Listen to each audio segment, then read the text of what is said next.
두려워하는 마음은 사람이 가진 본능입니다. 본성이기도 합니다. 그러니까 사람에게는 누구에게나 다 어떤 특정 대상에 대해서 두려워하는 마음이 있다는 얘기입니다.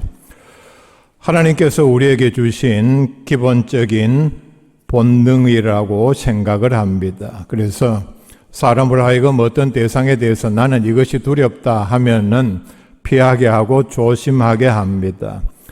그래서 그 사람으로 하여금 그런 대상을 피하고 안전하게 또 살아있게 만듭니다. 예를 들어서 설명하면 이렇게 말할 수 있겠죠. 국도에 편도 또는 왕복 다 합쳐야 2차선밖에 되지 않는데 우리가 그 길을 과거에 시골에서 가다 보면은 굉장히 빨리는 자동차들이 있습니다. 길이 그렇게 좁은데 시속 80km 이상으로 다니면은 앞에서 오든 뒤에서 오든 굉장히 두려운 마음을 느낍니다. 어떻게 합니까? 조심하는 수밖에 없죠. 운전기사에게 언제 얘기해서 이 좁은 길에 이렇게 빨리 달리면 어떡합니까? 사고가 나지 않겠습니까? 말할 시간도 없고 말해봐도 듣겠습니까? 두려운 마음을 느끼면은 일단 길가 쪽으로 최대한 피해서 다니고 자기의 안전을 도모하고 이렇게 조심하면은 아마 사고로 크게 다치거나 죽는 일을 방지할 수 있겠죠. 높은 절벽이라든지 옥상 위도 마찬가지입니다. 사나운 짐승에 대하여 또 병에 대하여 죽음이라든지 사고 이런 것들을 기본적으로 두려워하는 마음이 누구에게나 다 있습니다. 이런 것은 유익한 두려움이라 그렇게 말할 수 있습니다. 그런데 두려워하는 마음이 지나치면은 이성을 잃게 만듭니다. 심하면은 몸과 마음을 마비시키고 더 심하면은 빨리 피해야 하는데 걸음까지 움직이지 못하게 만듭니다. 꼼짝 못하게 만든다는 얘기입니다.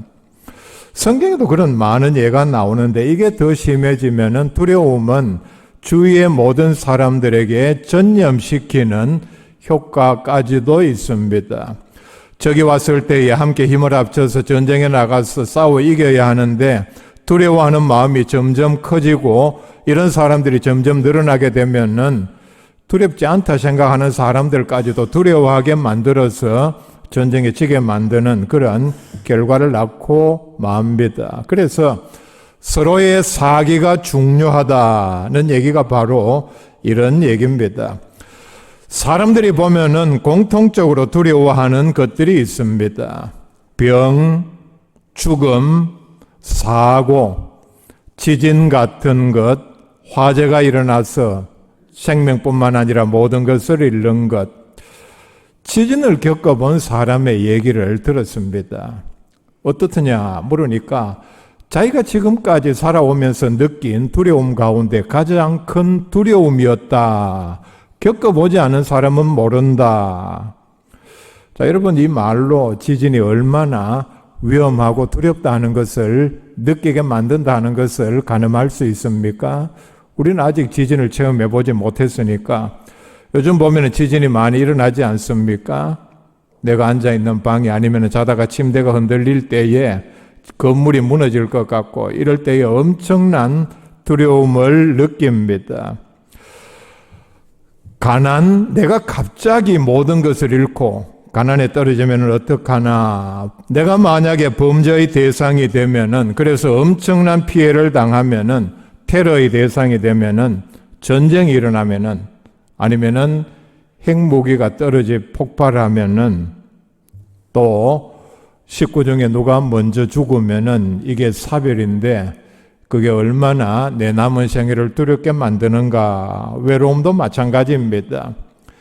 뉴스에 보면은 간혹 죄를 지어서 이것이 탄로가 나고 처벌을 받게 되자 스스로 목숨을 끊는 사람들이 있습니다. 교도소에 가서 1년, 2년 기껏 뉴스에 나온 내용들을 보면은 처벌받아도 징역 한 1, 2년이 고작인데 그게 두려워서 목숨을 끊는 걸 보면은 처벌받는 것이 그렇게도 두렵구나 하는 것을 알 수 있습니다.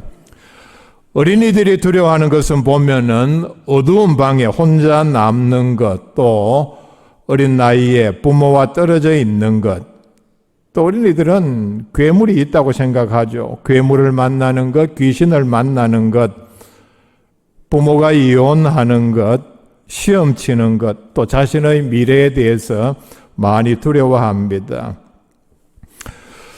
20세기의 최고의 지성이라고 하는 버트랜드 러셀은 행복의 정복이라는 유명한 책을 썼습니다. 아마 20세기에 나온 책 가운데 특별히 불신자들이 아주 위대한 책이라 이렇게 손꼽는 책입니다. 미리 말씀을 드리고 싶은 것은 버트랜드 러셀은 인류 역사상 대표적인 무신론자요, 반기독교, 반성경론자입니다. 그는 그의 생애 상당 시간을 기독교를 반대하고 하나님은 없다, 존재를 부인하고 예수 믿는 사람을 어리석은 사람이라 이렇게 치부를 했습니다. 행복은 자기 마음 먹고 정복하면 얼마든지 얻을 수 있는 대상이라는 뜻에서 책 이름을 그렇게 붙였습니다. 당연히 이 책에 보면은 염려와 두려움을 극복하는 것이, 정복하는 것이 행복해지는 한 방법이다. 당연한 얘기죠. 자, 이 사람이 그러면은 두려움을 어떻게 정복을 할 수 있느냐? 제가 소개를 합니다. 만약에 당신이 어떤 두려운 대상이 있다면은 그것을 이성적으로, 침착하게, 집중적으로 오래오래 깊이 생각하라. 그러다 보면은 아무리 두려운 대상이라도 친숙한 감정이 들게 된다. 오래 생각해서 두려운 대상에 대해서 이런 친밀감이 생기게 되면은 두려운 마음은 줄어들고 더 집중해서 깊이 생각하면은 결국은 그 두려움은 없어지고 만다. 자, 여러분 어떻습니까? 허경영 씨 얘기하고 좀 비슷하죠. 집중적으로 생각하면은 어떤 두려운 대상도 결국은 친밀감을 가지게 되고 참 이해할 수 없는 부분입니다. 조금 더 고차원적으로 이 사람이 여러 책에서 거듭 말한 내용입니다. 사람이 하나님을 찾고 어떤 대상에 대해서 두려워하고 그리고 이 인간 세상에서 범죄가 계속해서 일어나는, 그리고 그러면서 사람이 불행한 이유는 바로 과학기술이 덜 발전을 했고 교육을 덜 받았기 때문이다. 그래서 장차 미래에 이 책은 대체로 보면은 지금부터 90년 전에 그가 이런 책들을 썼습니다. 그 내용에 보면은 과학기술이 발전하고 그것에 근거해서 사람들이 고등교육을 받게 되면은 하나님을 찾는 이유도 없고 막연한 어떤 대상에 대해서 염려하거나 불안해할 이유도 없고 사람들이 행복해지고, 모든 사람들이 이런 식으로 행복해지면은 서로서로 아주 마치 낙원처럼 편안하게 살 수 있다. 그런 얘기입니다. 90년이 지난 지금 어떻습니까? 과학기술은 엄청나게 발전했죠. 그리고 교육도 많이 발전했습니다. 전 세계적으로 보면은 우리나라만큼 고등교육을 많이 받은 나라도 없습니다. 우리나라의 현실이 어떻습니까? 90년 전 때와 비교하면은 사람들이 염려에서 불안, 두려움에서 벗어났습니까? 서로서로 더 행복하게, 그리고 잘 사는 그런 나라가 되었습니까? 물질적으로는 그렇지만은 그러나 사람의 마음은 절대로 그러하지 않습니다. 성경에 보면은 여러분 그런 말 많이 들었죠. 두려워하지 말라는 말이 365번 나온다고 합니다. 어떤 목사님은 이렇게 설명을 합니다. 두려워하지 말라는 말이 성경에 365번 나온다는 얘기는 매일매일 우리가 하나님의 말씀을 통해서 하나님께서 우리에게 주시는 두려워하지 말라. 너는 세상에 살면서, 세상에 나가서 사람들을 대하면서 하나님의 자녀다운 삶을 살 때에 너희들을 위협하고 예수 믿는 것을 방해하고 하는 이런 모든 협박과 방해 가운데서도 두려워하지 말고 하나님을 믿는 믿음으로 승리하라. 매일 우리가 하루를 시작할 때에 우리가 하나님의 말씀을 통해서 은혜와 믿음, 용기를 얻어야 하는 부분이 바로 이 말씀이라는 얘기입니다. 읽어드린 이 말씀은 역사상 가장 유명한 싸움입니다. 불신자들도 그런 얘기를 하죠. 뉴스에서도 보면은 이것은 바로 다윗과 골리앗의 싸움이다. 그 유명한 다윗과 골리앗의 싸움을 우리에게 소개를 하고 있습니다. 17장 전체를 소개를 하는데, 자, 1절부터 봅시다. 1절에 보면은 블레셋 사람들이 군대를 모집하고 그 다음에 이스라엘 나라에 쳐들어왔습니다. 이때는 보면은 이스라엘에는 가지고 있지 않던 철제 무기를 그들은 이미 개발을 해서 아마 모든 병사들이 다 가지고, 이스라엘에는 철로 만든 무기가 없었을 때였습니다. 그러니까 무기 면에서도 절대로 이스라엘은 이 블레셋을 대적할 수 없는 그런 상황이었습니다. 4절 말씀에 블레셋 사람들의 진영에서 싸움을 도두는 자가 왔는데 그 이름은 골리앗이요 가드 사람이라. 그의 키는 6규빗 한 뼘이요.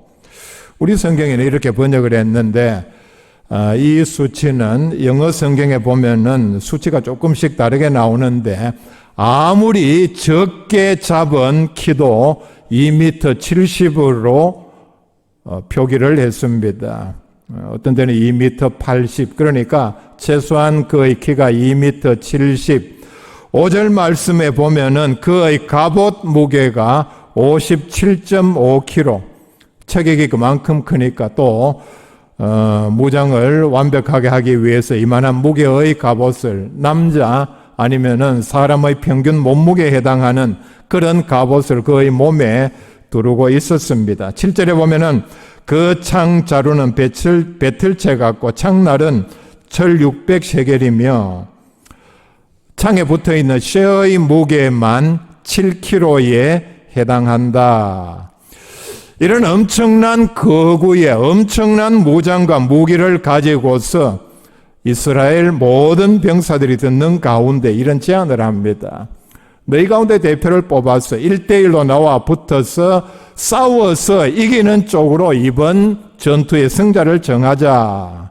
그리고 이기는 쪽이 진 쪽을 다 종으로 끌고 가서 종살이 시키는 것으로 하자. 자, 전쟁터에서 전쟁이 시작되기도 전에 이런 일들이 일어났는데 11절 24절에 보면은 사울 온 이스라엘 군대가 심히 두려워하며 이스라엘 군대들은 도망을 치고 있는 중에 있었습니다. 자, 이렇다면 이런 전투의 승패는 뭐 보나마나 뻔하죠. 그런데 이 전쟁의 자리에 다윗은 아버지의 심부름으로 이 자리에 찾아왔습니다. 다윗은 바로 골리앗의 모습을 봤습니다. 목소리도 들었고 그가 제안하는 것들이 어떤 내용이라는 사실을 다 들었습니다. 다윗은 골리앗을 보고서 전혀 두려워하지 않았습니다.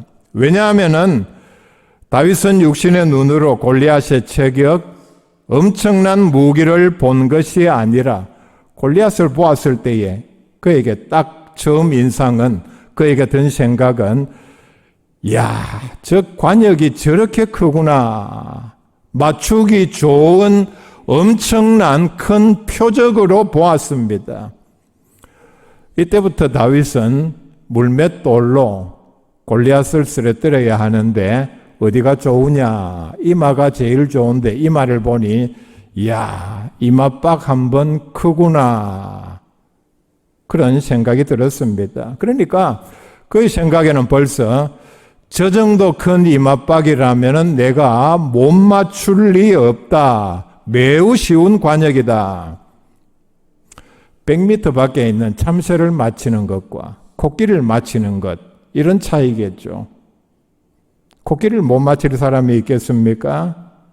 저 넓은 이마박을 맞히는 것은 바로 식은 죽먹기라는 생각을 먼저 가지기에 충분했습니다. 두려워하는 마음은 사람을 무기력하게 만듭니다. 개 키우는 분 잘 아시죠? 개가 어떤 상대를 만나서 두려워하는 마음을 가지게 되면 개는 그 얼굴 표정에서부터 나타납니다. 주인이 보면은 이 개가 지금 겁을 먹었구나. 몸에서도 나타나죠. 꼬리를 배 아래로 내리고 싸울 의사가 전혀 없습니다.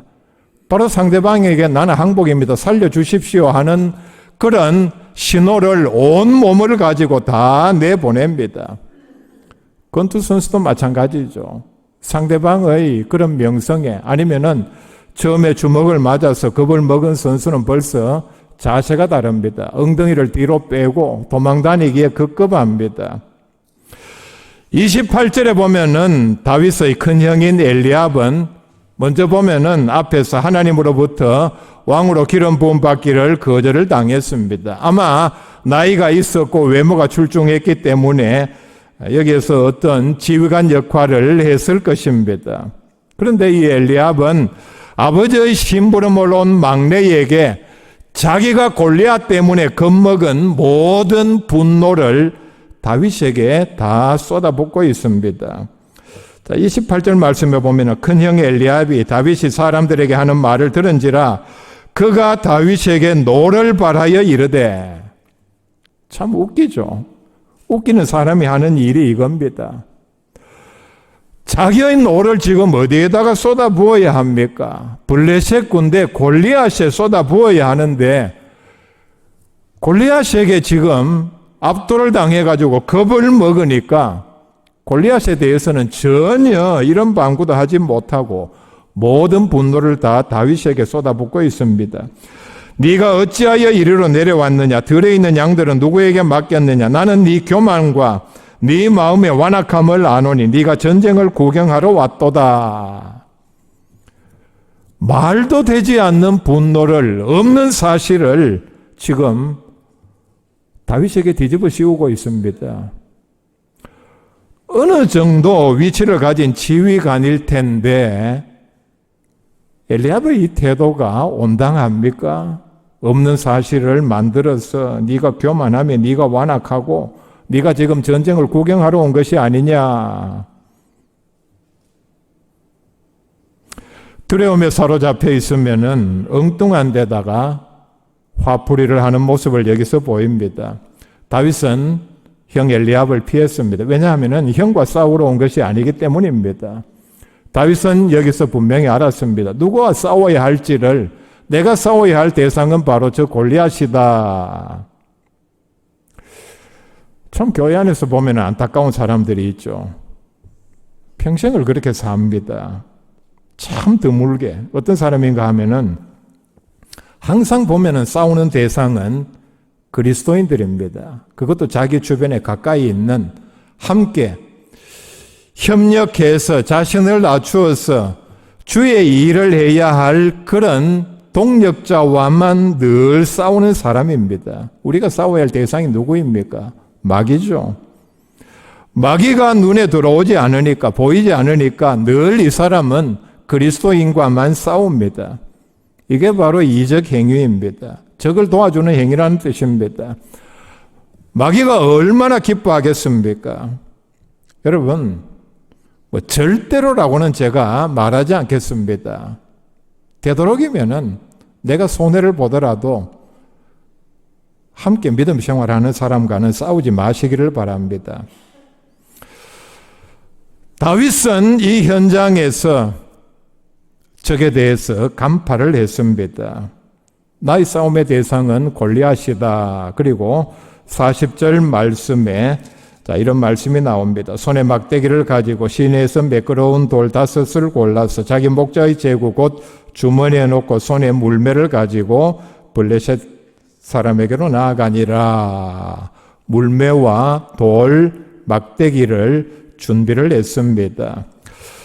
물매가 뭐냐? 성경에서 나오는데 여기서 중요한 역할을 했기 때문에 우리가 그 원리를 바르게 알아야 합니다. 우리가 이 원리를 모르면은 이게 황당한 얘기가 아니냐 생각하기 쉬운데 매우 과학적이요. 지금도 쓰이는 이런 무기 가운데 하나입니다.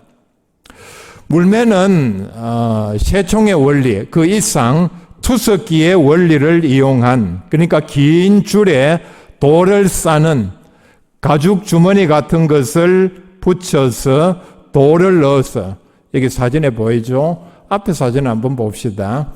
우리가 이해하도록 더 이렇게 잘 설명이 되어 있죠. 앞에 사진. 자, 저기 보면은 한쪽에는 고리가 저렇게 되어 있습니다. 손목을 저기에 감고 한쪽 끝은 그냥 손으로 잡고 돌 하나를 저기에 싸서 빙빙 돌려서 원심력을 최대한 이용해서 목표물을 향해서 날리는 원시적인 무기이지만은 과학적인 원리를 적용한 그런 무기입니다. 며칠 전에 그 외신의 뉴스를 보니까 레바논 쪽에서 이스라엘 국경 넘어 군인들을 향해서 자기네들은 레바논 사람들은 총을 가지고 있지 않으니까 저 물매를 이용해서 돌을 날려서 여러 사람들이 그쪽으로 저항하는 그런 모습을 봤습니다. 지금도 쓰이는 무기라는 얘기입니다. 다윗은 이 준비만 한 것이 아니라 동시에 믿음과 용기도 가지고 갔습니다. 45절 말씀부터 47절에 나오는 내용입니다. 45절에 보면은 다윗이 블레셋 사람에게 이르되 너는 칼과 창과 단창으로 내게 나아오니와 나는 만군의 여호와의 이름 곧 네가 모욕하는 이스라엘 군대의 하나님의 이름으로 네게 나아가노라. 46절 오늘 여호와께서 너를 내 손에 넘기시리니 내가 너를 쳐서 네 목을 베고 블레셋 군대의 시체를 오늘 공중의 새와 땅의 들짐승에게 주어 온 땅으로 이스라엘에게 하나님이 계신 줄 알게 하겠고 또 여호와의 구원하심이 칼과 창에 있지 아니함을 이 무리에게 알게 하리라. 전쟁은 여호와께 속한 것인즉 그가 너희를 우리 손에 넘기시리라. 놀라운 믿음을 이렇게 하나님을 의지하는 것으로 나타내 보입니다. 골리앗이 이 말을 제대로 알아들었다면 빨리 도망했어야 했겠죠.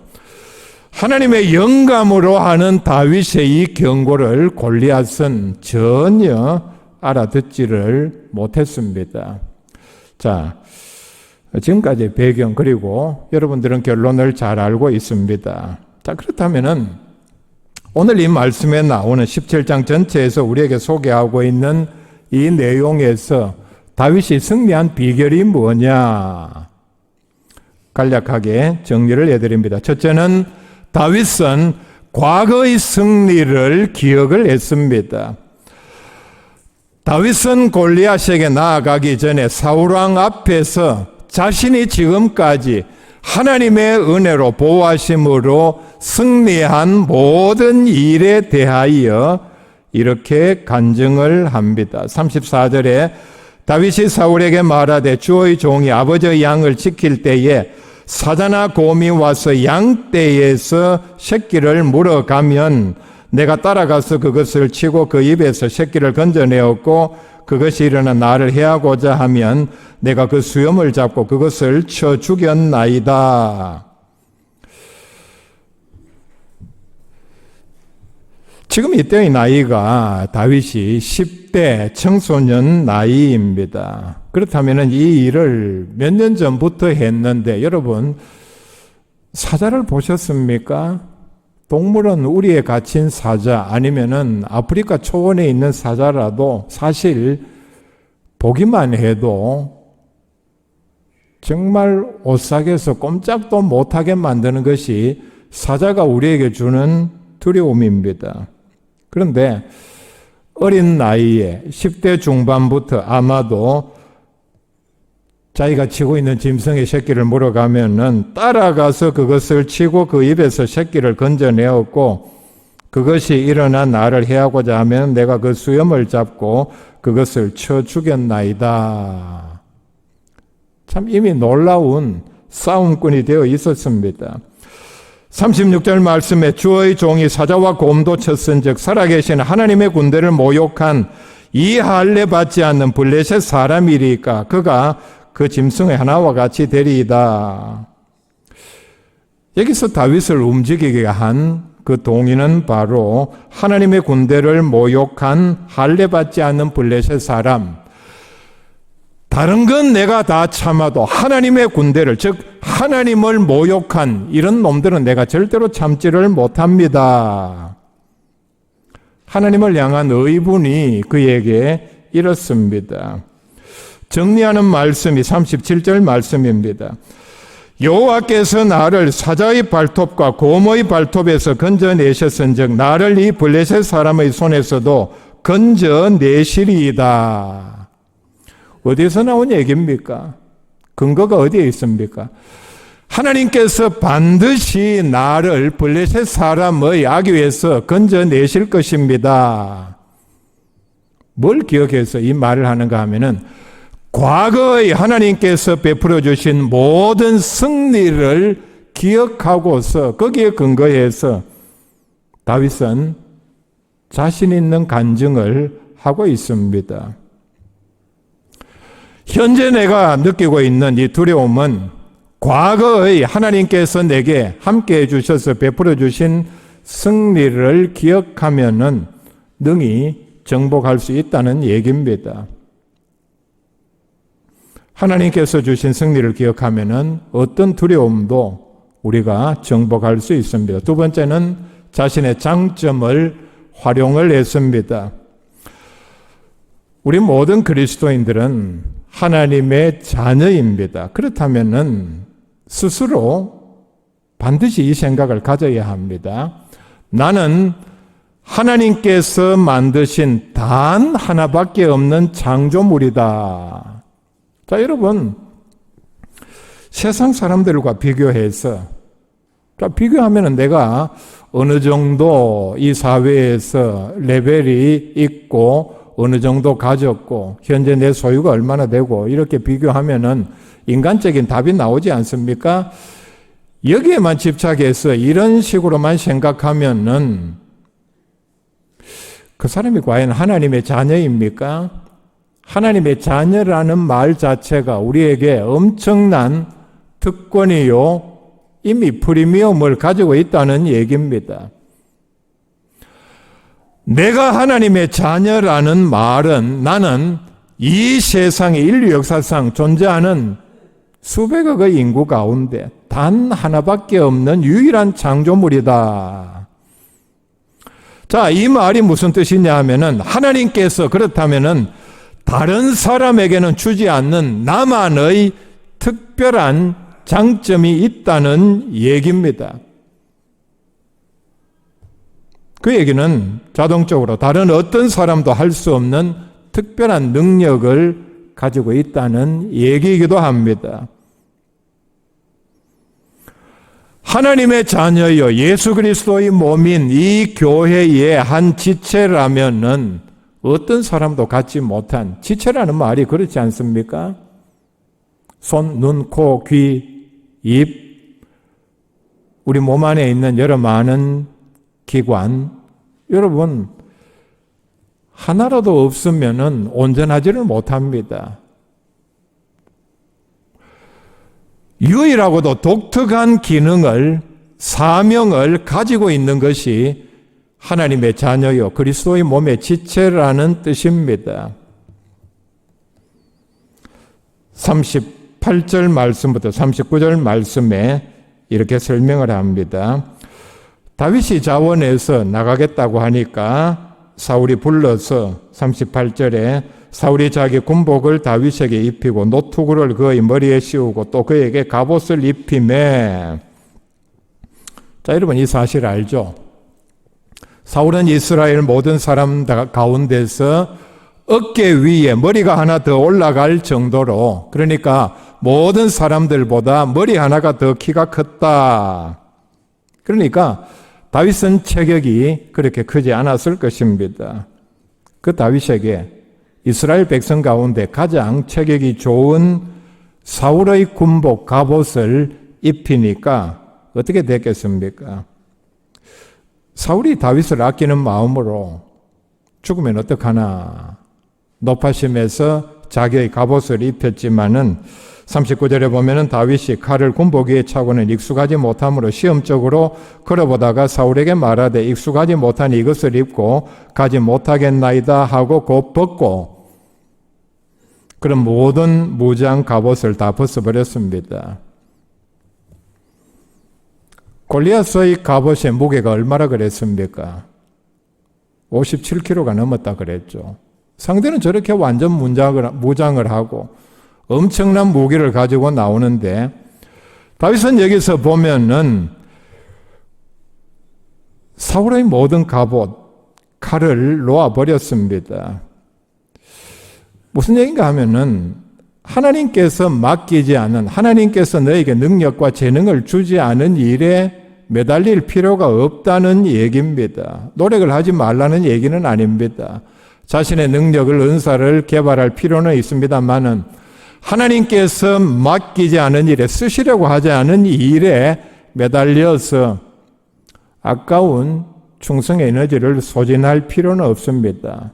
또 하나, 다른 사람처럼 하려고 해서는 되지 않습니다.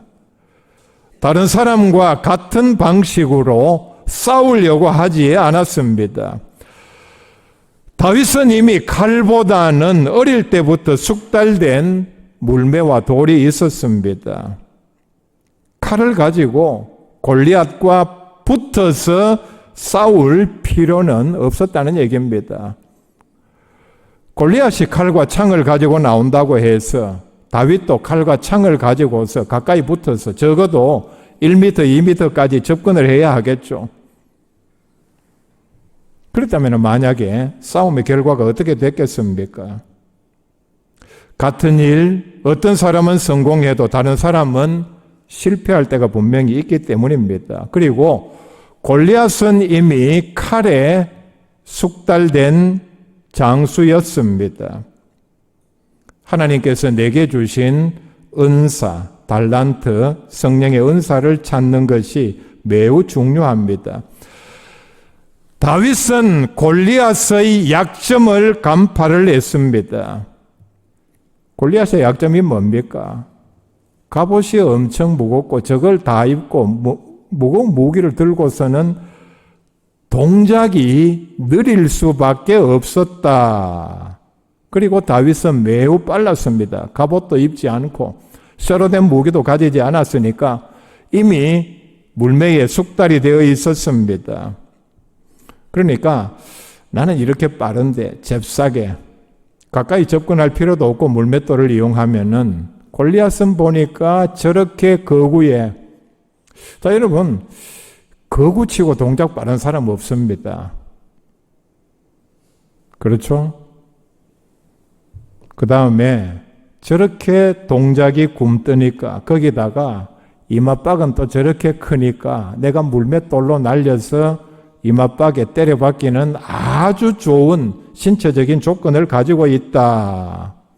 딱 봤을 때에 넓은 관역이 거의 눈에 들어왔다는 얘기입니다. 약점을 간파했습니다. 그리고 자신의 장점을 최대한 활용했습니다. 세 번째, 전능하신 하나님을 의지를 했습니다.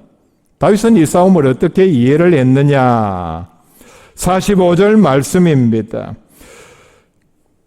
다윗이 블레셋 사람에게 이르되 너는 칼과 창과 단창으로 내게 나오거니와 나는 만군의 여호와의 이름 곧 네가 모욕하는 이스라엘 군대의 하나님의 이름으로 네게 나아가노라.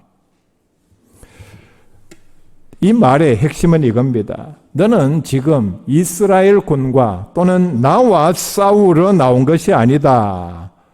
너는 지금 하나님의 군대를 모욕하고 결과적으로 하나님을 모욕하고 하나님과 싸우러 나왔다. 나는 하나님을 대리해서 하나님께서 지켜주신 은혜로 싸운다. 무슨 얘기입니까? 너 오늘 죽었다는 얘기입니다. 나한테 한번 죽어봐라. 하나님의 이름은 나의 가장 강력한 무기이다. 49절에 손을 주머니에 넣어 돌을 가지고 물매로 던져 블레셋 사람의 이마를 치매 돌이 그 이마에 박히니 땅에 엎드러지니라. 뒤에 보면은 골리앗의 칼을 뺏어서 그의 목을 잘랐습니다. 골리앗이라는 엄청난 두려움을 이기려면은 하나님의 전능하심을 의지하면 됩니다. 하나님의 전능하심을 의지하면은 두려움은 사라집니다.